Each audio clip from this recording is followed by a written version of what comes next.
Hi and hello, classic film buffs. It's been a minute. I'm sure this is driving you all crazy, but today I want to examine YouTube and the AI infestation that seems to be taking over all of our media. And I want to explore what that might mean for all of us going forward. Finally, let's talk turkey about this channel, what I've been up to, and what's coming down the pike. First, for you true blue cinephiles, you may have noticed that I disappear from time to time for up to a few months. There are a couple of good reasons for that. First, I'm a teacher and my students make films at the end of each semester, and I let them use my filmmaking equipment to create fabulous projects. Second, to model behavior, I make a film alongside my students featuring teachers in starring roles. Every semester, we have a new prompt for a short film. This semester's prompt was to be inspired by a famous director. The kids did an excellent job with their films, featuring inspiration from directors like Wes Craven, Ryan Coogler, and Wes Anderson. I also made a movie. It was based in the style of David Lynch. Now, some people might think Lynch was a bit balmy. May the good Lord rest his soul. But he's A-okay with me. The movie we made was called The Narrow Door. It's an exploration of a concept, a proper investigation. I'll put a link in the description if you'd like to check it out, and I'd love to get your honest review of my film. But fair warning, it's a bit weird. We warned you, now didn't we?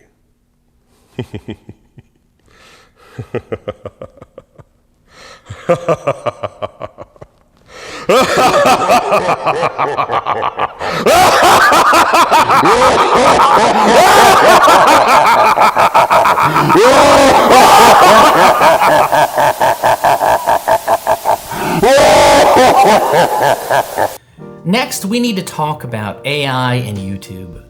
Like a fire in a celluloid warehouse, it's everywhere and it's spreading fast. I don't know about you, but the amount of AI-generated content I'm seeing seems to be growing exponentially. And if YouTube and other media publishers are going to be okay with this, even promote this content, how can a simple mug like me compete? It takes time to write scripts, record, edit, etc. But if someone wanted, they could come in, steal any idea, and churn out more content, whether good or slop, than any human could possibly attempt. Clankers. You know, I'm seeing this in my students. Of course, the temptation to use AI is irresistible for students, even those who we might call good students. The problem isn't just that AI does the work for the creator, but it also does the thinking.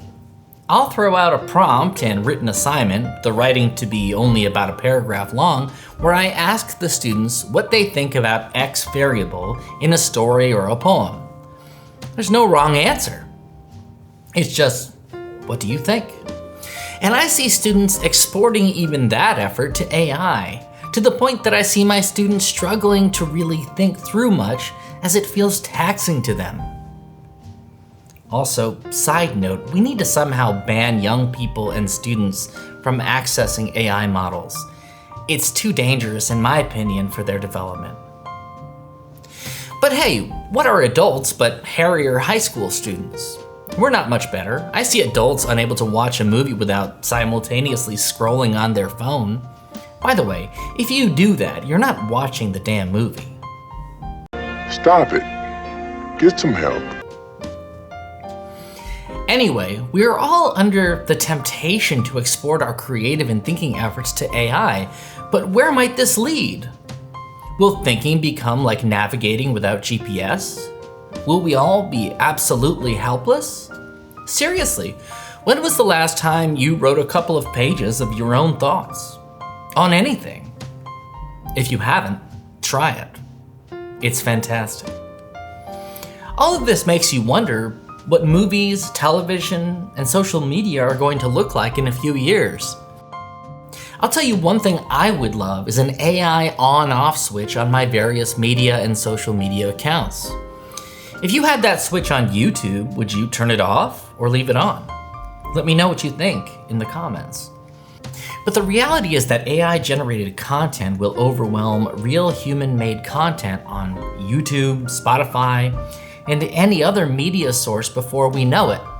And we will have ceded the creative space to mindless language learning models that parrot and regurgitate the thoughts of others ad nauseum.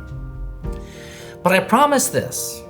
So long as I'm active on this channel, I will not use AI to write scripts, do voiceovers, or create any part of my videos. I'm tired of the machines taking over the creative space, and it's time we start to push back and make mindful choices about the content we create and consume.